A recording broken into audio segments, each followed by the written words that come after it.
इस्लाम के गमखार है उलमाए देवबंद, आका के वफादार है उलमाए देवबंद, इस्लाम के गमखार है उलमाए देवबंद। अल्लाह के महबूब के और दीन मुबी के, अल्लाह के महबूब के और दीन मुबी के खुदार सामने तकरीर पेश फरमा रहे थे। और अब आइए अपने प्रोग्राम की असलियत यानी दस्तारबंदी के प्रोग्राम से पहले हम अपने इस प्रोग्राम की बहुत ही मोहतरम और मुअज़्ज़ज़ शख्सियत और एक लंबी मुद्दत से जिस शख्सियत का हम इंतज़ार कर रहे हैं, मेरी मुराद सईद जनाब हज़रत मौलाना मुफ्ती मोहम्मद ज़ुबैर साहब, इमाम व ख़तीब मस्जिद कुरैशियान शामली, मैं हज़रत से बड़े अदब के साथ दरख्वास्त करता हूँ कि हज़रत वाला तशरीफ़ लाकर अपने नासिहाना कलिमात से नवाजें। कुछ ऐसी बातें बतलाओ, कुछ ऐसे नसीहत कर जाओ, कुछ ऐसी बातें बतलाओ, कुछ ऐसे नसीहत कर जाओ, दिल सोया हुआ जाग उठे, आंखें भी पुरनम कर जाओ। सुना है हर तरफ चर्चा तेरी जादू बयानी का, जरा सुना है हर तरफ चर्चा तेरी जादू बयानी का, जरा हमको भी दिखा वो सहरे लिसानी अपनी। सुना है कि तुम जादू की ज़बां रखते हो, सुना है कि तुम जादू की ज़बां रखते हो। जनाब हज़रत मौलाना मुफ्ती मोहम्मद ज़ुबैर साहब।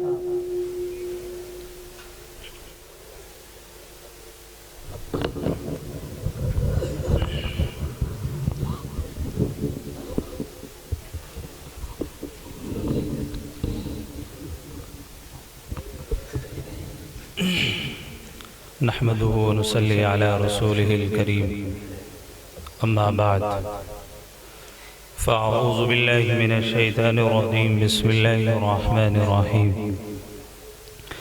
इक़रा बिस्मि रब्बिकल्लज़ी खलक़, खलक़ल इंसान मिन अलक़, इक़रा व रब्बुकल अकरम, अल्लज़ी अल्लम बिल क़लम, अल्लमल इंसान मा लम यअलम। सदक़ल्लाहु मौलानल अज़ीम। वक़ाल नबी सल्लल्लाहु अलैहि वसल्लम खैरुकुम मन तअल्लमल क़ुरआन व अल्लमह। वक़ाल नबी सल्लल्लाहु अलैहि वसल्लम मन सलक तरीक़न यल्तमिसु फ़ीहा इल्मन सहलल्लाहु बिही तरीक़न इलल जन्नह औ कमा क़ाल अलैहि सलातु वस्सलाम। मेरी निहायत वाजिबुल एहतराम मुअज़्ज़ज़ मुकर्रम हज़रात उलमाए किराम और हाज़रीन जलसा, रात गुज़र रही है, वक्त भी ज़्यादा हो रहा है। मैं अपनी बात को बहुत मुख्तसर अल्फाज में समेटते हुए आप हज़रात के गोश गुज़ार करूँगा। इससे कबल के मैं अपनी बात का आगाज़ करूँ, मेरे बहुत सारे भाई पीछे खड़े हैं और बहुत देर से खड़े हैं। हो सकता है शायद उनको कुर्सी ना मिली हो। आजकल कुर्सी के बड़े चर्चे हैं, बहुत मसले कुर्सी के चल रहे हैं। आपके गली मोहल्लों में भी आ रहे होंगे बहुत सारे कुमर्ट, जुझारू, ईमानदार, कौम का दर्द रखने वाले, हर पल आपके साथ आपके बीच में रहने वाले हैं नहीं, जो पूरे साल नजर नहीं आते, कौम की खिदमत के लिए आज आपको नजर आ रहे होंगे। तो वो जो मेरे भाई पीछे खड़े हैं, शायद उनको कुर्सी नहीं मिली, तो आगे यहाँ पर कुर्सी पड़ी हुई, आप यहाँ तशरीफ ले आ जाए। भाई वो भाई खड़े हुए हैं पीछे, आ जाए तशरीफ ले। जो जितना आगे बढ़ता है अल्लाह उसको आगे बढ़ाता है। अब आप देख लो कि आपको आगे बढ़ना है कि नहीं बढ़ना। आप हजरात को जरा गुनूदगी सी भी तारीफ हो रही है। बच्चे बहुत देर से बता रहे हैं हम ईमान वाले हैं, इस्लाम वाले हैं, हम मुसलमान हैं, हम वो कौम हैं कि जो ओज सुरैया पर हम तारे तोड़ कर लाया करते थे और आज तहतुस सरा में जा पड़े। किसी जमाने में 3 आदमी ट्रेन में सफर कर रहे थे। उनमें एक आदमी यहूदी था, एक आदमी ईसाई था और एक मुसलमान था। अब ट्रेन में सफर करते हुए वो तीनों जा रहे थे। अब सफर चूंकि लंबा था, अब खाना बहुत थोड़ा सा उनके पास बाकी रह गया था, भूख बहुत ज्यादा लगी हुई थी, रात का वक्त हो गया। अब तीनों को भूख लगी हुई थी और खाना तीनों को काफी नहीं हो सकता था, इसलिए तीनों में बात ये थे भाई कि खाना तो भाई तीनों खाएं, ये तो नहीं हो सकता, एक आदमी का पेट नहीं भरेगा, इसलिए चलो तीनों सो जाते हैं, जो रात में बेहतर ख्वाब देखेगा सुबह को उठकर वो खाना खा लेगा। अब तीनों जो है लेट गए। अब सुबह को बेदार हुए तो एक यहूदी जो उनमें था वो बोला कि बताओ भाई तुमने ख्वाब क्या देखा। तो एक यहूदी था, उसने कहा कि भाई मैं क्या बताऊं, रात मैंने बड़ा अच्छा ख्वाब देखा कि मैं आसमानों की सैर कर रहा हूं और हजरत मूसा अला नबीना अलैहिस्सलातु वस्सलाम के साथ में मैं उनके साथ में आसमान का सफर कर रहा हूं। तो उन दोनों ने कहा कि बड़ा अच्छा ख्वाब आपने देखा, तो खाना तो आपके हिस्से में आना चाहिए। दूसरा वहां पर ईसाई था, उससे पूछे भाई तुमने क्या देखा, कि भाई बस मैं भी क्या बताऊं, जैसे ही मैं सोया मेरे ख्वाब में हजरत ईसा अलैहिस्सलातु वस्सलाम आए और मुझे वो चौथे आसमान पर ले गए और वहां की न जाने कैसी कैसी उन्होंने मुझे चीजें दिखाई और मुझे आसमानों की सैर करा रहे थे। वो मुसलमान जो था बेचारा खामोश बैठा हुआ उनके ख्वाब सुन रहा था। और वो दोनों हैरान कि भाई तू तो अपना ख्वाब बता, तूने भी कुछ देखा कि नहीं देखा। वो मुसलमान कहने लगा कि भाई मैं तो जैसे ही सोने के लिए लेटा, मेरे पास तो मुनकिर नकीर आए, दोनों के हाथ में बड़े बड़े बुर्ज थे, डंडे लिए हुए थे। वो कहने लगे ये खाना रखा हुआ है, या तो ये खाना खा ले वरना तेरा अभी फैसला करके जाएगा। तो भाई मैं तो पूरी रात जागता रहा उनके डर की वजह से, तो मैंने तो खाना उनके डर की वजह से खा लिया है। कहने लगे भाई तो तू हमें बुला लेता। कहने लगे मैंने ढूंढा तो बहुत, जमीन में तो तुम नजर नहीं आए, तुम तो आसमान की सैर कर रहे थे, तो मैं तो खाना खा गया। तो भाई जागने वालों को सब मिलता है, सोने वालों को कुछ नहीं मिलता। मैंने कुरान करीम की भी एक आयत तिलावत की, इक़रा बिस्मि रब्बिकल्लज़ी खलक़ खलक़ल इंसान मिन अलक़ इक़रा व रब्बुकल अकरम अल्लज़ी अल्लम बिल क़लम अल्लमल इंसान मा लम यअलम। ये आयत उस वक्त की है, इससे पहले का आप जरा सा पसे मंजर समझिए। अभी हजरत हबीबुल्लाह मदनी साहब ने आप हजरात के सामने बहुत सारी बातें रखी, उनकी बात से ही आगे मैं अपनी गुफ्तगू शुरू करता हूँ कि हर जमाने में पैगंबर आए, हर जमाने में नबियों का सिलसिला रहा और सबने आकर ये तड़पती हुई, सिसकती हुई और जो गुमराही और जलालत में पड़ती पड़ी हुई इंसानियत को सीधा रास्ता दिखाने की कोशिश की है, सच्चा रास्ता दिखाने की कोशिश की है। और जब अल्लाह के नबी हज़रत जनाब रसूलुल्लाह सल्लल्लाहु अलैहि वसल्लम दुनिया में तशरीफ ले आए, तो दुनिया का हाल ये था कि भाई भाई का दुश्मन बना हुआ था, औरतों को जिंदा दफन किया जाता था, औरतों को अछूत समझा जाता था, पढ़ना लिखना लोगों ने छोड़ रखा था, भाई भाई का दुश्मन बना हुआ था और तमाम की तमाम इंसानियत तबाही बर्बादी के दहाने पर खड़ी हुई थी।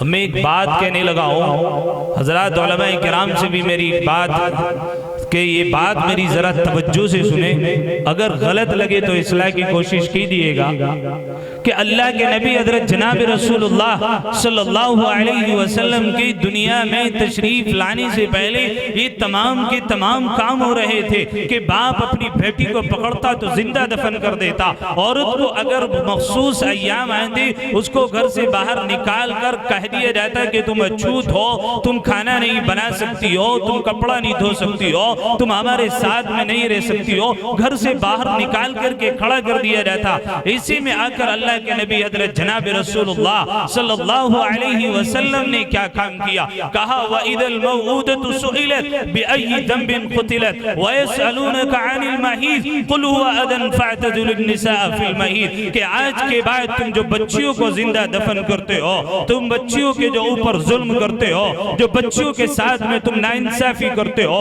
जो औरत को तुम दर दर की ठोकरें खिलाते हो और घरों से बाहर निकाल देते हो, वयसअलूनका अनिल मुईद, आज अदल करने वाला, आज इंसाफ करने वाला, आज इंसाफ के तराजू से तमाम की तमाम इंसानियत को देखने वाला और तमाम की तमाम मज़ाहिब को एक पलड़े में ला करके अदल देने वाला मुहम्मदुर रसूलुल्लाह आ चुका है। आज के बाद बच्चियों को दफन नहीं किया जाएगा, आज के बाद औरत को अछूत नहीं समझा जाएगा, आज के बाद किसी इंसान की गुलामी में जकड़ करके उसको खरीदो फरोख्त नहीं की जाएगी। ये आकर के रसूलुल्लाह सल्लल्लाहु अलैहि वसल्लम ने बताया और कहा, इक़रा बिस्मि रब्बिकल्लज़ी खलक़, खलक़ल इंसान मिन अलक़, इक़रा वरब्बुकल अकरम अल्लज़ी अल्लम बिल कलम। ए लोगो, अगर तुम्हें अदल चाहिए, ए लोगो अगर तुम्हें इंसाफ चाहिए, ए लोगो अगर तुम इस सिसकती हुई इंसानियत को जुल्म से निकालना चाहते हो, अगर तुम इस औरत को इज्जत की चौखट पर लाकर खड़ा करना चाहते हो, अगर तुम इन पसमानदा लोगों को, इन तमाम के तमाम इंसानों को जिनको गुलामी की जंजीरों में जकड़ा गया है, अगर आज इनको बराबर में ला करके खड़ा करना चाहते हो तो आओ मुहम्मदुर रसूलुल्लाह के झंडे नीचे, जिसने कहा अशहदु अल्ला इलाहा इल्लल्लाह व अशहदु अन्ना मुहम्मदुर रसूलुल्लाह, के उस नबी का कलमा पढ़ो जो तुम्हें अदल भी सिखाएगा, उस नबी का कलमा पढ़ो जो तुम्हें इंसाफ की बालादस्ती में लाकर खड़ा करेगा, उस नबी का कलमा पढ़ो जो जुबे भी तुम पर हराम कर देगा, उस नबी का कलमा पढ़ो माशरे को बिगाड़ने के लिए जो शराब को भी हराम कर देगा। रसूलुल्लाह के आने से पहले इंसानियत तबाही पर खड़ी हुई थी, रसूलुल्लाह के आने के बाद, इस्लाम के आने के बाद इंसानियत को सही मार्गदर्शन मिला, सीधा रास्ता मिला। हज मुसलमान भी कहता है कि मजहब से बड़ी तो इंसानियत है, इंसानियत है, सबसे बड़ी चीज इंसानियत है। जब रसूलुल्लाह दुनिया में थे क्या मज़ाहिब नहीं थे? क्या तब इंसान दुनिया में नहीं रहते थे? मजहब ने आकर आपको इंसानियत का कलमा सिखाया, मजहब ने आकर के आपको इंसानियत बरतना सिखाया कि हाँ, लोगों के साथ में कैसे इंसाफ करोगे, लोगों के साथ में कैसे अदल कायम करोगे, लोगों को कैसे तुम हकूक को दिलवाओगे, ये आकर के मजहब ने सिखाया। उससे पहले तो लोग खड़े हुए नहीं थे तबाही बर्बादी पर।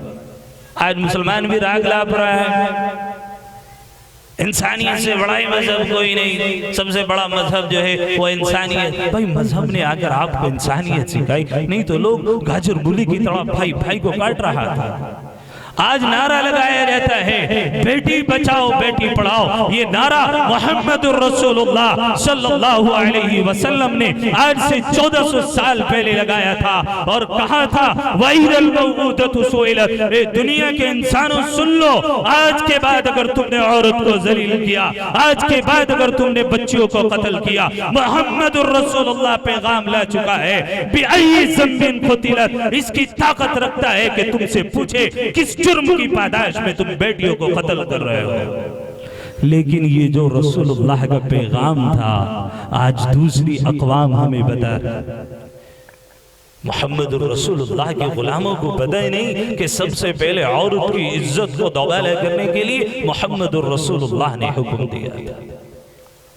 आज औरतों को आगे लगाने की बात की जा रही है। उस जमाने में जब औरत को अछूत समझा जाता था, मुहम्मदुर रसूलुल्लाह सिर्फ कलमा पढ़ने वाली के लिए आवाज नहीं उठा रहे थे। बताओ कितने लोग मुसलमान हुए थे। अभी तो रसूलुल्लाह को जो है कि नबूवत भी नहीं मिली, तमाम के तमाम लोग आपके बारे में कहते थे अमीन है, बहुत बड़ा सच्चा आदमी है, यतीमों का वाली है, बेवाओं का सहारा है, कमजोरों की तकलीफों को दूर करने के लिए अपनी अंतिम कोशिश लगा देता है। ये मोहम्मद रसूलुल्लाह के बारे में कहा जा रहा था। ये किसने सिखाया? ये मजहब ने सिखाया आपको इंसानियत क्या चीज होती है।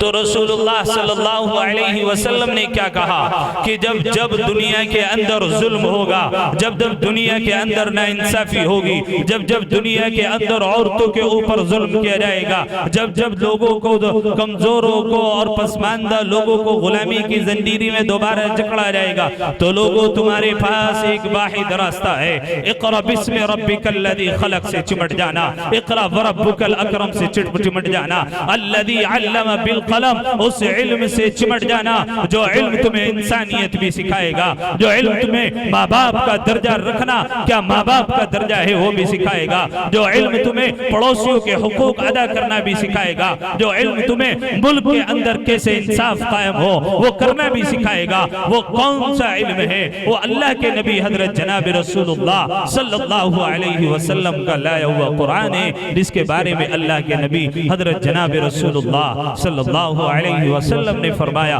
खैरुकुम मन तअल्लमल कुरान व अल्लमा, कि तुम में बेहतर वो है जो कुरान को सीखे और उसको सिखाए।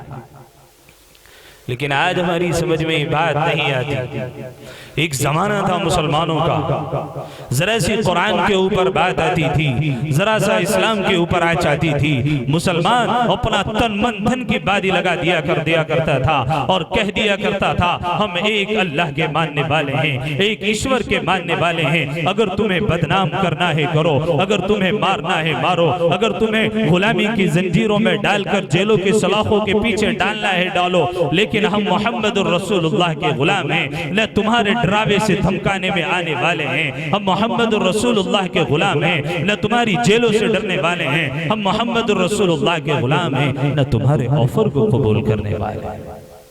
क्या हुआ था रसूलुल्लाह के जमाने में? मायूस होने की जरूरत नहीं है, डर जाने की, खौफ में जाने की जरूरत नहीं है, सहम जाने की जरूरत। कुरान पढ़ो। क्या कहा था शेखुल हिंद ने माल्टा में जाकर के, जब अंग्रेज हिंदुस्तान में आया, हजरत शेखुल हिंद रहमतुल्लाह अलैह को माल्टा की जेल में डाल दिया गया। उलमा बैठे हैं, बता देंगे आपको कि हजरत शेखुल हिंद रहमतुल्लाह अलैह ने माल्टा की जेल काटते हुए कुरान करीम की तफसीर लिखी और आपने तर्जमा जो कि शेखुल हिंद के नाम से मशहूर है, आज पूरी दुनिया के अंदर वो जा रहा है, पूरी दुनिया उसको पढ़ रही है। हजरत ने जब वो तर्जमा मुकम्मल किया और आप निकल करके अपनी कौम के दरमियान में आए, आपने दो बात तमाम तमाम मुसलमानों से कहा कि मुसलमानों, अगर तुम अपने हिंदुस्तान में अपनी बका चाहते हो और इस्लाम की बका चाहते हो, दो चीज को लाजिम पकड़ो। नंबर एक, आपस में इत्तिहाद इत्तिफाक पैदा करो। नंबर दो, कुरान करीम को लफ्जन पढ़ो और मानन समझो। क्या कहा? बोलो भाई, कितनी बातें गई? कितनी गई? जोर से बोलो जरा, कितनी बातें गई? नंबर एक, आपस में बोलो जरा इत्तिहाद इत्तिफाक पैदा करो। नंबर दो, कुरान करीम को लफ्जन पढ़ो, मानन समझो। क्या कहा? कुरान करीम को लफ्जन पढ़ो, मानन समझो। आपस में इत्तिहाद इत्तिफाक पैदा करो। आपस में इत्तिहाद इत्तिफाक की बात अगर देखी जाए, सदियां बीत रही हैं, साल गुजर रहे हैं, माह गुजर रहे हैं, ईद आती है, भाई भाई को सलाम करने के लिए तैयार नहीं, बहन बहन को सलाम करने के लिए तैयार नहीं, पड़ोसी पड़ोसी को सलाम करने के लिए तैयार नहीं। और जब चार कांधों के ऊपर उठ करके जाता है, हर आदमी कहता है बड़ा मसरूफ हूँ, हर आदमी कहता है मेरा बिजनेस है, हर आदमी कहता है मेरा कारोबार है, लेकिन जब किसी का इंतकाल का वक्त आता है, हर आदमी इंतजार करते हुए नजर आता है कि भाई अभी इंतकाल हुआ है, मिट्टी दे दे। क्यों भूल जाते हैं हम उस वक्त को? आज मुसलमानों के अंदर तफरक़ेबाज़ी, आपस की ना इत्तिफ़ाक़ी। दूसरी बात हजरत ने कहा, कुरान को लफ्ज़न पढ़ो, मानन समझो। ये उलमाए किराम हैं, रात दिन की मेहनतें कर कर के इन छोटे छोटे से मकातिब के अंदर अपने मदारिस को किरायों पे चला करके आपके बच्चों के सीनों में कुरान पढ़ रहे हैं। काबिल मुबारकबाद है मौलाना मोहम्मद नवाज, और काबिल मुबारकबाद है उन तमाम बच्चों के वो माँ बाप जिन बच्चों के यहाँ डाइस पर खड़े होकर उलमा की मौजूदगी में वो तमाम के तमाम बच्चे बबांगे तौर ललकार रहे थे और कह रहे थे कि इस्लाम के परचम को इतना आसान नहीं है गिराना, कुरान करीम को मिटाना तुम्हारे लिए इतना आसान नहीं है। ये कोशिश कल भी अंग्रेज कर चुका था। जब हिंदुस्तान में अंग्रेज आया और आकर के उसने कहा कि हम हिंदुस्तान से कुरान को मिटा देंगे, हम हिंदुस्तान से मुसलमानों को मिटा देंगे, तमाम के तमाम पादरी हिंदुस्तान के अंदर आए, दिल्ली की सरजमीन पर कुरान करीम के ये नुस्खे जो आज आपके घरों में अगर 2 कुरान ज्यादा हो जाएं, एक कुरान को लपेटते हैं, मस्जिद में रखवा देते हैं कि ज्यादा हो गया, पढ़ने वाला कोई नहीं है, चलो मस्जिद में पढ़ लेगा। मस्जिद में टीले लगे हुए हैं, उनके ऊपर गर्दा जमा हुआ है, तमाम की तमाम अलमारियां भरी पड़ी है, कोई पढ़ने वाला नहीं है। और अगर घर में कोई खैर और बरकत थी वो भी आपने निकाल करके मस्जिद में भिजवा दी है, और फिर मौलवियों के पास और फिर तांत्रिकों के पास और फिर पंडितों के पास आते हैं कि जी जरा कारोबार नहीं चल रहा, कुछ दो, और फिर वो लिख करके कुछ देता है। हालात ऐसे मुसलमानों के हो गए हैं कि बहुत सारे तांत्रिक, बहुत सारे पंडित और बहुत सारे लोग ऐसे बैठे हुए हैं कि कुरान करीम की आयतुल कुर्सी जिस पर मक्का मदीना बना हुआ है उसकी फोटो स्टेट कराते हैं और कहते हैं घर जाकर लगा दो, तुम्हारा कारोबार चल जाएगा। और ये मुसलमान भी माशाल्लाह उसको लगाता है और सोचता है तावीज़ लगाओ मेरा सब काम सेटअप हो जाएगा। यही हो रहा है। घर में बरकत की किताब रखी थी, चेजाई का वो बंद रखी थी, वो अपने निकाल करके मस्जिद में भेज दी, और अपने हाथ से किसी ने कुछ लिख करके दे दिया, उसको ला करके उसमें चस्पा कर दिया और कह दिया कि मेरे घर में खैर और बरकत इस तावीज़ से हो रही। कहाँ जी रहा है मुसलमान। एक वाक़िया किताबों के अंदर आता है। हाँ, आजकल तमाम के तमाम मुसलमान लगे हुए कुछ सीरियलों के पीछे, कुछ नाटकों के पीछे। आप बड़े मशहूर नाटक आजकल जो चल रहे हैं आप देख भी रहे होंगे। आपने उस्मान गाजी का नाम सुना हो, सल्तनत उस्मानिया का बहुत बड़ा लीडर जिसने 7 बर्रे आज़म में खिलाफत उस्मानिया को कायम किया, और 1924 में खिलाफत टूटी, पूरी दुनिया से खिलाफत का खात्मा हुआ, और तब से ही मुसलमान पूरी दुनिया के अंदर बेचैन और इस्तिराब की जिंदगी गुजार रहा है। ता खिलाफत की क़ुबा दुनिया में फिर हो उस्तवार, ला कहीं से ढूंढ कर असलाफ का क़ल्बो जिगर। क्या था उस्मान गाजी? तमाम के तमाम लोगों को, मिलने जुलने वालों की मेहमान नवाजी किया करता था, तमाम के तमाम लोगों के लिए दस्तरखान सजाया करता था। तमाम के तमाम कबीले वालों ने, महल्ले वालों ने मिलकर के कहा कि तुम तो अपना पैसा यूं ही उड़ा रहे हो, कोई भी मेहमान आता है उसकी खातिर तबादी करते हो, अब हम तुम्हें इस कबीले में रुकने नहीं देंगे, इस कबीले से निकलो, अब तुम्हारा यहाँ पर रास्ता नहीं है, अब तुम्हें इस कबीले को खैराबाद कहना पड़ेगा, तुम यहाँ से कहीं और जाकर रिहाइश इख्तियार। क्यों? वो आदली की बात करता था, इंसाफ की बात करता था, जुल्म के खात्मे की बात करता था, लोगों को इंसाफ दिलाने की बात करता था। अपने लोगों ने दुश्मनी की, कहा इसको निकालो, पहले इसको बाहर निकालो। गया उस्मान अपने घर से निकल करके अपने शेख की जाकर के खानका में बैठा और हजरत से अपनी जाकर के रुदायत बयान की कि हजरत गया तो था कबीले में इंसाफ कायम करने के लिए, जुल्म के खात्मे के लिए, तमाम की तमाम इंसानियत जो के सिसक रही है उसको आदल कायम करने के लिए, लेकिन तमाम के तमाम कबीले वालों ने मुझे निकाल दिया है और मैं दर दर के ठग ठोकरे खाने पर अब मजबूर हूँ। आपकी खानका में आया हूँ, आपकी खानका में कुछ दिन क़याम करना चाहता हूँ, जब मेरा कोई बंदोबस्त हो जाएगा तो मैं यहाँ से रवाना हो जाऊंगा। हजरत ने खानका में रुकने के लिए दे दिया। कहा कि उस्मान, जब तक तुम्हारा कोई बंदोबस्त नहीं होता इस खानका में पढ़ो, अल्लाह अल्लाह करो, अल्लाह रब्बुल इज्जत तुम्हारे मसलों को हल कर देगा। आज तो लोगों ने उलमा के पास जाना छोड़ दिया, इन अल्लाह वालों के पास जाना छोड़ दिया। आज तो मुसलमान पता नहीं कहाँ कहाँ जा रहा है, लेकिन इन खानकाहों में, इन मदारिसों में, इन मकातिब में जाकर के बैठे देखें कैसे अल्लाह रब्बुल आलमीन का नूर उतरता है और अल्लाह की रहमतें और बरकतें नाज़िल होती हैं। रात के वक्त उस्मान गाजी लेटा खानका के अंदर, बड़ा बेचैन और इस्तिराम में लेटा हुआ है। रात का जब पहर गुजरा, अचानक से उठा, बड़ा मनमलाल उसको पैदा हुआ। उसने देखा बड़ी बेचैनी है, बड़ा इस्तिराब है, कबीला छोड़ कर आया हूँ, बड़ा थका मंदा हूँ, होना तो ये चाहिए था, नींद आ जानी चाहिए थी, लेकिन नींद आ नहीं आ रही है, आखिर क्या माजरा है। उठा तो देखा कि उसके पाँव की तरफ कुरान करीम रखा हुआ है। जल्दी से उठा, बेचैन हुआ, कुरान करीम को उठाया, चूमा, सीने से लगाया, सर पर रखा, 2 रकात नमाज नफिल सलात तौबा पढ़ी और कहा रब्बा उस्मान को नहीं पता था कि तेरे महबूब का कलाम रखा हुआ है। रब्बा उस्मान को नहीं पता था कि तेरे कलाम की तरफ को उस्मान के पैर हो गए हैं। रब्बा मैं तो बहुत देर से बेचैन था, बड़ा इस्तिराम में था कि आज उस्मान को नींद क्यों नहीं आती। ए रब्बा मैं तुझसे माफी मांगता हूँ, मैंने कुरान के बारे में बेअदबी कर दी, मैं गुस्ताखी कर बैठा। ए रब्बा तुझसे माफी का तलबगार हूँ, ए रब्बा मुझे माफ कर दे। इधर उस्मान गादी दुआ में रो रहा है, अल्लाह के सामने गिड़गिड़ा रहा है कि रब्बा कुरान का अदब नहीं हुआ।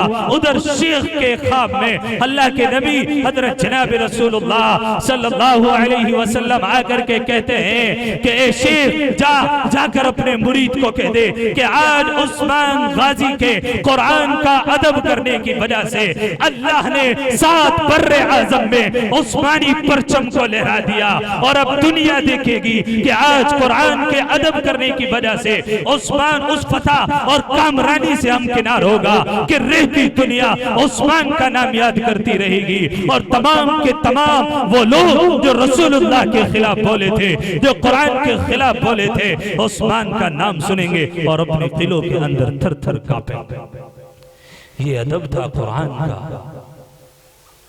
आज हमें पता ही नहीं है क्या कुरान करीम है। एक जमाना था मुसलमानों के बहुत सारे माएं, बेटियां, बहनें, बुजुर्ग जब इस्लाम के ऊपर आ जाती थी अपना सब कुछ कुर्बान कर दिया करती थी कि हाँ रसूलुल्लाह का दीन जिंदा है तो हम जिंदा हैं, अगर रसूलुल्लाह के दीन पर आ जाए तो फिर हमारी जिंदगी बेकार। बायजीद बुस्तामी रहमतुल्लाह अलैह बहुत बड़े अल्लाह वाले, बचपन में आपके वालिद का इंतकाल हो गया, आप यतीम हो गए। वालिदा जो थी बड़ी गरीब थी, लोगों के घरों पर बर्तन धोती, बर्तन मांजती, कपड़े देती और जो कुछ पैसे बनते अपने बच्चे के ला करके खाना खिलाती। लेकिन माँ ने देखा कि इस वक्त रूए जमीन पर तमाम के तमाम ईसाई मुसलमानों के खिलाफ मुत्तहिद हो चुके हैं और मुसलमानों को रोजाना चैलेंज होता है कि तुम एक खुदा की बात करते हो, तुम एक खुदा की परस्तिश करते हो, आओ हम तुम्हें बताएंगे कि खुदा एक नहीं खुदा 3 है। उन्होंने तस्लीस का अकीदा खड़ा मुसलमानों की मसाजिद के मिंबर और मेहराब से, मुसलमानों के जो मसाजिद के अंदर वजू खाने होते हैं वहां से मुसलमानों के यूं गरेबान पकड़ते और पकड़ के कहते और मुसलमानों तुम कहते हो कि खुदा एक है, वही सबका पालनहार है, ऐसा नहीं है। अगर है तुम्हारे अंदर कोई मौलवी, अगर कोई है हमारे चैलेंज को कबूल करने वाला तो आए, आकर के हमसे मुनाजरा करे, हमसे मुकाबला करे, एक अल्लाह के होने पर गवाही दे और एक अल्लाह के अकीदे को दलील से बयान करे। ये तमाम के तमाम चर्चे हो रहे थे। बायजीद बुस्तामी की वालिदा के बाद कान में जब ये बात पड़ी, बेचैन हो गई, मुस्तरिब हो गई, मलाल हुआ कि रब्बा कल क़यामत का दिन होगा, रसूलुल्लाह मैदान हश्र में खड़े होंगे, रसूलुल्लाह वो जो रातों को तड़पता है, रातों को सिसकियां भरता है, अल्लाह के सामने कहता है या रब्बी उम्मती, या रब्बी उम्मती, उम्मत उसके ऊपर पत्थर बरसाती है, वो लहू लुहान होता है, फिर भी वो कहता है रब्बा ये मेरी उम्मत है, ये नहीं समझी, आने वाली नस्लें समझेंगी, रब्बा तू इनको माफ कर दे, रब्बा तू इनको छोड़ दे, रब्बा तू इनकी बख्शिश कर दे, कल मैदान महशर होगा।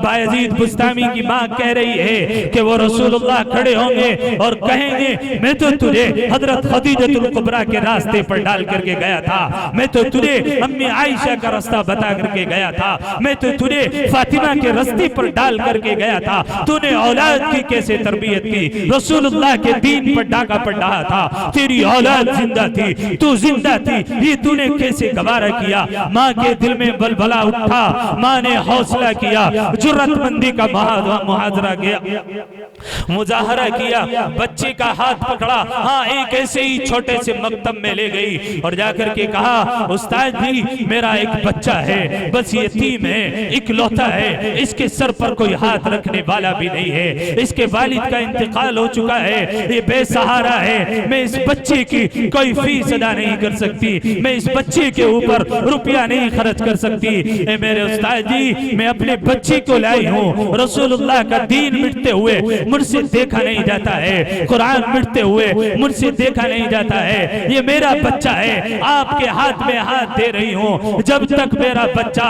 मोहम्मदुर रसूलुल्लाह का गुलाम ना बन जाए, जब तक मेरा बच्चा कुरान का हाफिज ना बन जाए, जब तक मेरा बच्चा आलिम दीन ना बन जाए, मेरी एक शर्त है, मेरे बच्चे को आप घर पर वापस ना करना।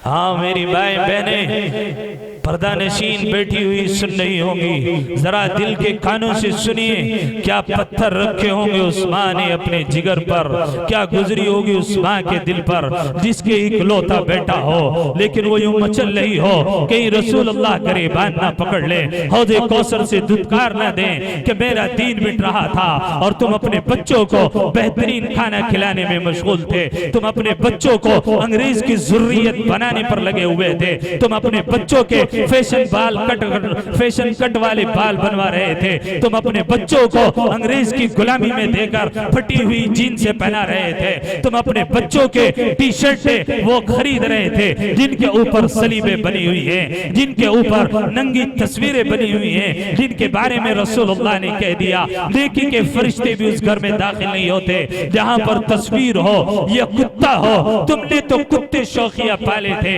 कहीं ऐसा ना हो मोहम्मद रसूलुल्लाह कल कह दे ए बायजीद बुस्तामी की माँ, ये तूने क्या किया, एक लोता बेटा था उसको भी तूने अंग्रेज की तरफ लगा दिया। उस्ताद जी अपने बच्चे को लाई हूँ, मेरी शर्त ये है जब तक मेरा बच्चा कुरान का हाफिज ना हो जाए, कुरान का हामिल ना हो जाए, मोहम्मद रसूलुल्लाह का गुलाम ना बन जाए, इस बच्चे को आपको छुट्टी नहीं देना। लगाएगा आज के जमाने में कोई ये शर्त?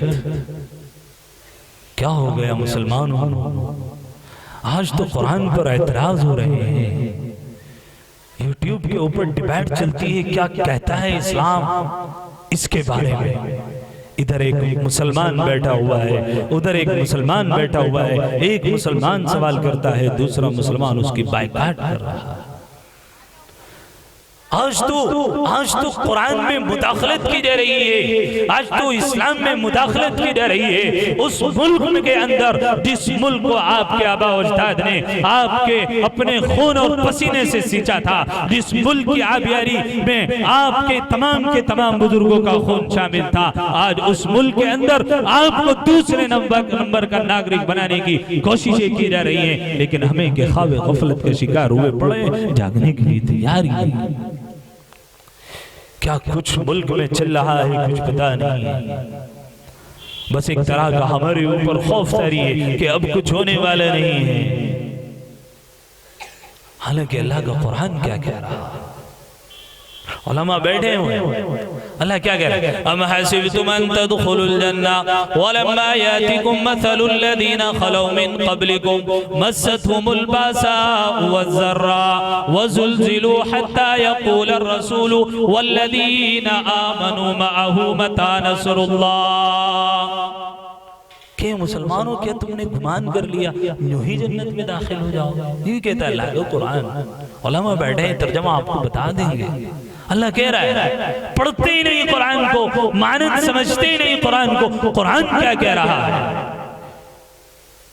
जाते हैं तफसीर कुरान में जहाँ पर दरसे कुरान होता है, कभी पूछते हैं इस आयत का मतलब क्या है। जब बात तलाक की आती है आपको पता ही नहीं तलाक क्या है, जब बात हलाले की आती है आपको पता ही नहीं क्या है, जब बात खुला की आती है आपको पता ही नहीं क्या है, और जब बात पर्दे की आती है और लोग कहते हैं कहाँ है कुरान में पर्दा और कहाँ है इस्लाम में पर्दा। तो आपसे अगर कोई आयत पूछे, हमसे तो कोई पूछने आते नहीं है, आपसे ही मार्केट में पूछे, आपका पड़ोसी पूछता है कि भाई वो कुरान करीम में तो पर्दे का हुक्म आया नहीं है, अब आप बगले छापते हो यार, बात तो ठीक है, कहाँ इतनी तंगी इस्लाम के अंदर है। ये कहते हैं ना, आपको पता है पर्दे वाली आयत कौन सी है? बोलो भाई, पता है? हमारे से आ रहा है कोई सवाल करने? इनसे नहीं पूछता अब कोई। अब तो और मुसलमान नहीं पूछ रहा, गैर तो आकर के क्या पूछेगा कि पर्दे का हुक्म आए कि नहीं। मुसलमान खुद ही वहां तर्जमानी करता है। हाँ जी आप बात ठीक कह रहे हैं, वो जो मौलाना अभी कह रहे थे ना कि जिस तरह की वो बात चलाएंगे आप भी वही बात बोलोगे। यही होता है हर जमाने में। अल्लाह ने क्या कहा कुरान करीम, युदनीना अलैहिन्ना मिन जलाबिबिहिन्ना। उलमा बैठे, पर्दे की आयत नाजिल हो रही, अपनी चादरों को डाल ले। साफ साफ तर्जमा है कुरान में। अल्लाह कह रहा है कि मुसलमानों के तुमने गुमान कर लिया यूं ही जन्नत में दाखिल हो जाओगे। वलम्मा यातिकुम मसलुल लदीना खलू मिन क़ब्लिकुम, हालांकि तुमसे पहले लोगों के किस्से तुम्हारे दरमियान में मौजूद हैं कि हमने उनके सरों के ऊपर आरे चढ़ाए। आगे अल्लाह ताला क्या कह रहा है,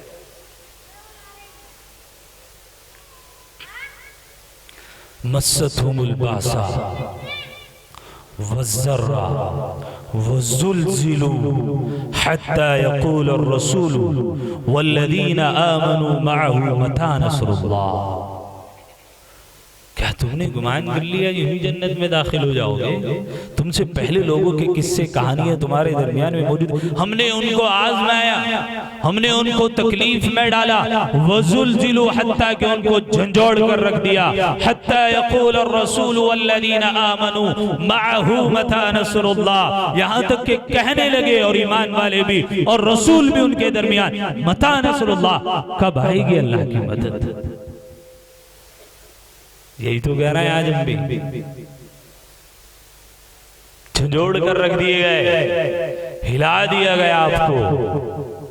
आप भी यार कब आएगी अल्लाह की मदद। ये हो रही नहीं कंडीशन, ये ना कंडीशन।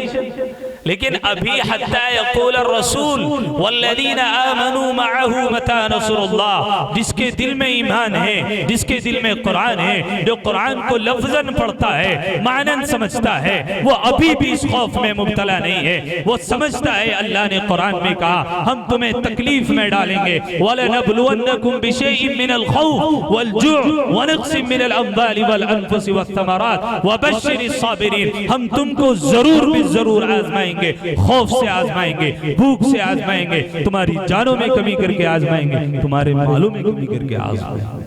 अल्लाह कह रहा है ना कुरान में, खौफ में मुब्तला है कि नहीं है? डर सता रहा है कि नहीं सता रहा? किसी को किसी का डर, किसी को इज्जत जाने का डर, किसी को कुर्सी जाने का डर, किसी को कोई डर, किसी को कोई डर तो सता रहा है ना सबको भाई। अल्लाह ने कहा तुम्हें आजमाएंगे खौफ से, वलजुई भूख से, भूखमरी से तुम्हें आजमाएंगे। ये कुछ हो रहा है कि नहीं भाई? तुम तो ऐसे सुने थे तुम्हारी समझ में नहीं हो रहा। भूखमरी हो रही कि नहीं हो रही है भाई?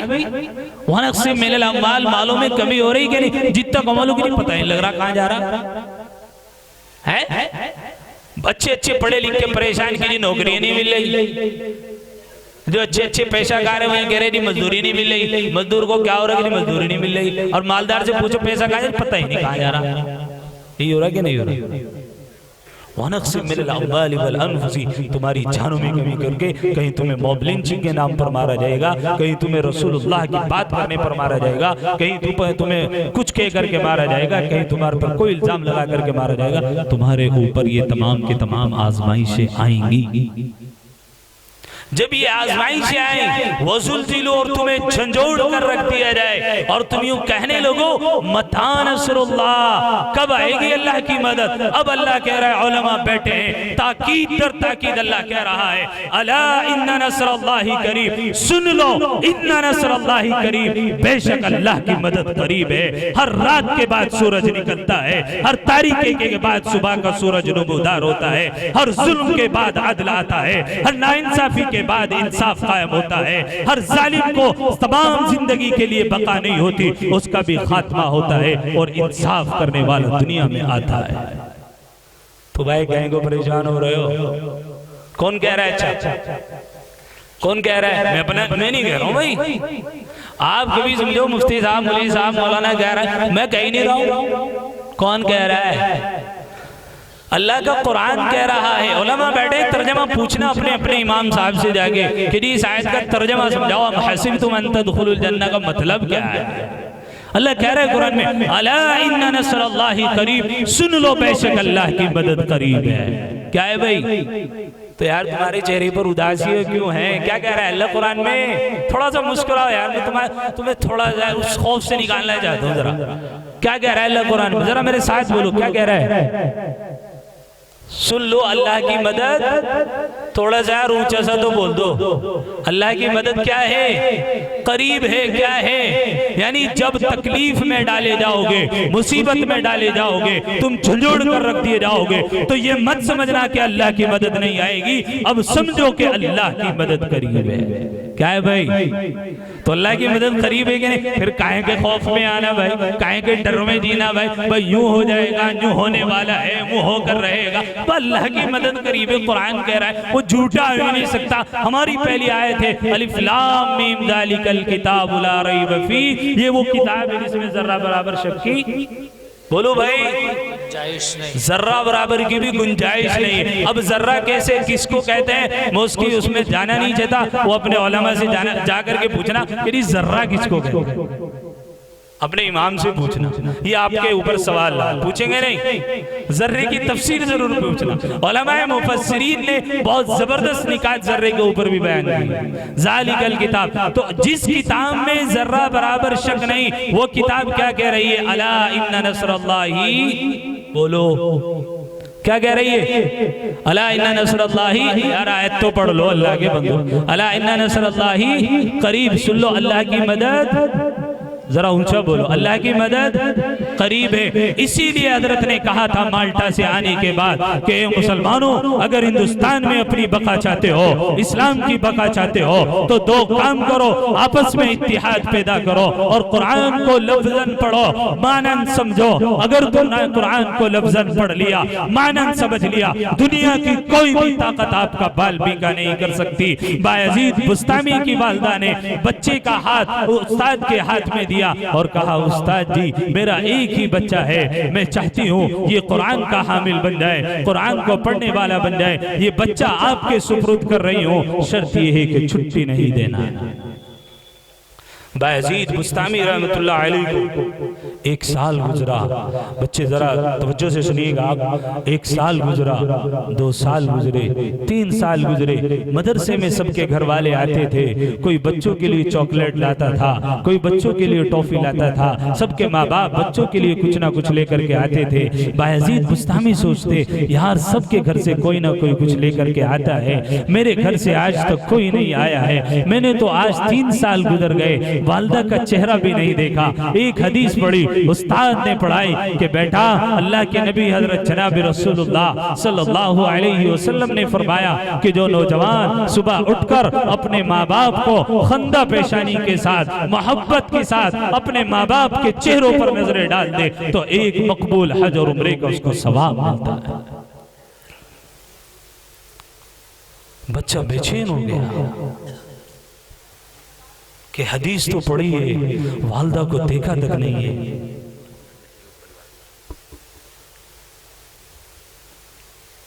बड़ा बेचैन हुआ, उस्ताद के पास गया, रोकर कहा, उस्ताद जी मैंने आज तक कोई सवाल नहीं किया, आज 3 साल गुजर गए, आपने हदीस पढ़ाई है, उस हदीस पर अमल करना चाहता हूँ, अपनी वालिदा के पास जाना चाहता हूँ, उस्ताद जी मुझे छुट्टी दे दीजिए।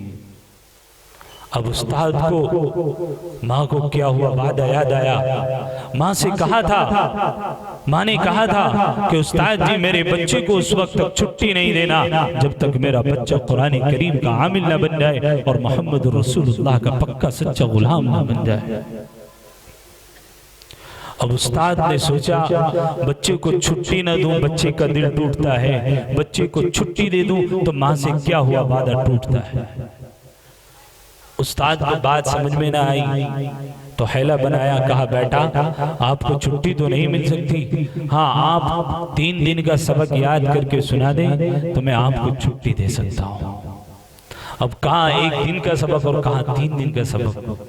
अब बायजीद बुस्तामी ने उस्ताद से हट नहीं की, हरदर्मी नहीं दिखाई, अपनी किताब को उठाया, अपनी जगह पर आए और रब्बा के सामने रोए कि रब्बा आज तेरे नबी की हदीस पढ़ी है कि जो नौजवान सुबह उठकर अपने माँ बाप के चेहरे पर शफकत की नजर डाल दे, अल्लाह रब्बुल आलमीन उसको एक हज और उम्रे का सवाब अता फरमा देते हैं। रब्बा 3 साल गुजर गए, अपनी वालदा का चेहरा तक नहीं देखा। रब्बा मैं अपने घर जाना चाहता हूँ, उस्ताद से छुट्टी मांगी है, उन्होंने शर्त लगाई है कि 3 दिन का सबक याद करो तो तुम्हें छुट्टी मिल जाएगी, वरना बायजीद तुम्हें छुट्टी नहीं मिलेगी। ए अल्लाह तू तो इस बात पर कादिर है, 1 दिन का सबक 1 सेकंड में याद करा सकता है, तो ये तो 3 दिन का सबक है। ए रब्बा तू सब कुछ करने पर कादिर है। रब्बा वालदा की जियारत करना है। ए मेरे रब मेरे जहन में, मेरे दिमाग में, मेरे दिल में इस सबक को डाल दीजिए, ये सबक मुझे याद करा दीजिए। अल्लाह रब्बुल आलमीन से दुआ की, कुरान पढ़ना शुरू किया, किताब को पढ़ना शुरू किया। चंद लम्हे गुजरे थे, उस्ताद के सामने गए, किताब को रखा और कहा उस्ताद जी आपने शर्त लगाई थी, मैं उस शर्त पर खरा उतरा हूँ, आपको जहाँ से कुरान पढ़वाना है पढ़वा लीजिए, मैं 3 दिन का सबक याद करके लाया हूँ। उस्ताद ने देखा बच्चों के सवाल किया, एक सवाल किया, दूसरा सवाल किया, तीसरा सवाल किया, बच्चा जवाब दिए जा रहा है। उस्ताद समझ गए कि बात कुछ और है, कहा जाओ बेटा तुम्हारी शर्त पूरी हो गई, जाओ अपनी वालदा की जियारत करने के लिए जाओ। अब बायजीद बुस्तामी मकतब से निकले, दिल में बड़े अरमान लिए हुए, वालदा के पास जाऊंगा, अपने गांव की गलियों से गुजरूंगा, 3 साल हो गए देखा नहीं है, आज वालदा मुझे देखेगी तो देखकर मुझे बुगलगीर कर लेगी, मेरे माथी को चूमेगी, मामू के यहाँ ले जाएगी, फूफी के यहाँ ले जाएगी, बाजार में लेकर के जाएगी, पड़ोसियों से मिलवाएगी कि आज मेरा लख्ते जिगर बायजीद बुस्तामी मदरसे से छुट्टी करके आ रहा है। ये अरमान दिल में मचल रहे हैं, घर की तरफ को रवा दवा है, गांव की गलियों में पहुंचते हैं, बड़ी उमंगे हैं, वलवले दिल में आ रहे हैं। घर के दरवाजे पर पहुंचे, दस्तक दी, अंदर से आवाज आई कि कौन? कहा माँ तेरा दुलारा बायजीद बुस्तामी तेरा लख्ते जिगर तेरी जियारत के लिए आया है। माँ ने कहा नाना ये मेरा बायजीद बुस्तामी नहीं हो सकता, ये मेरा बेटा मेरा लख्ते जिगर नहीं हो सकता। अभी तो ईसाइयों की चीमें गोइयां बंद नहीं हुई है, अभी तो ईसाइयों के एतराजात खत्म नहीं हुए हैं, अभी बायजीद बुस्तामी घर वापसी कर ले, ये मेरा बेटा नहीं हो सकता।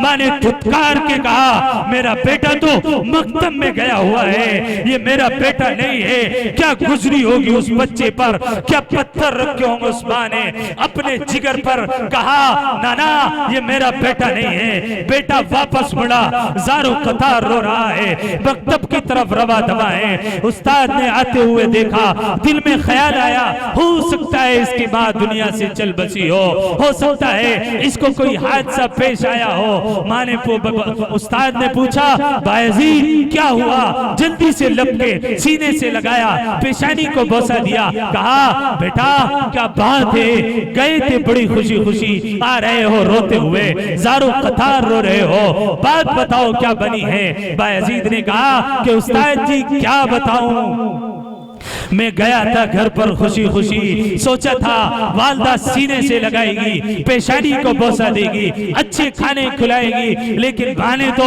धुतकार दिया है, कह दिया है ये मेरा बेटा बायजीद बुस्तामी नहीं है, ये तो इल्मे दीन पढ़ने के लिए गया है, ये तो मोहम्मदुर रसूलुल्लाह की गुलामी का तौक पहनने के लिए गया है, ये तो कुरान पढ़ने के लिए गया है। उस्ताद जी मेरी माँ ने मुझे वापस कर दिया। उस्ताद ने सीने से लगाया, पेशानी को बोसा दिया और फिर बायजीद बुस्तामी को पढ़ाना शुरू किया। 1 साल गुजरा, 2 साल गुजरे, 10 साल गुजरे, 18 साल बायजीद बुस्तामी को मकतब के अंदर पढ़ते हुए हो गए। अब उस्ताद ने देखा हाँ आज बायजीद बुस्तामी 18 साल की उम्र में रसूलुल्लाह की गुलामी का तौक पहन चुका है। आज बायजीद बुस्तामी कुरान को सीने में उतार चुका है। आज बायजीद बुस्तामी कुरान कुरान का आमिल बन चुका है। अपने उस्ताद ने सर से दस्तार को उतारा, अपनी पगड़ी को उतारा, बायजीद बुस्तामी के सर पर रखा और कहा बेटा जाओ, आज अपनी माँ का, आज अपनी माँ के चेहरे को देखो, आज अपनी माँ की पेशानी को बोसा दो। जाओ बेटा, आज तेरी माँ ही नहीं बल्कि आज अर्श से फरिश्ते भी तेरा इस्तिकबाल करने के लिए खड़े हैं। बायजीद बुस्तामी लौटे घर पर, दस्तक दी, अंदर से आवाज आई कि कौन? कहा माँ तेरा बायजीद बुस्तामी मोहम्मदुर रसूलुल्लाह की गुलामी का तौक पहनकर, कुरान का हाफिज बनकर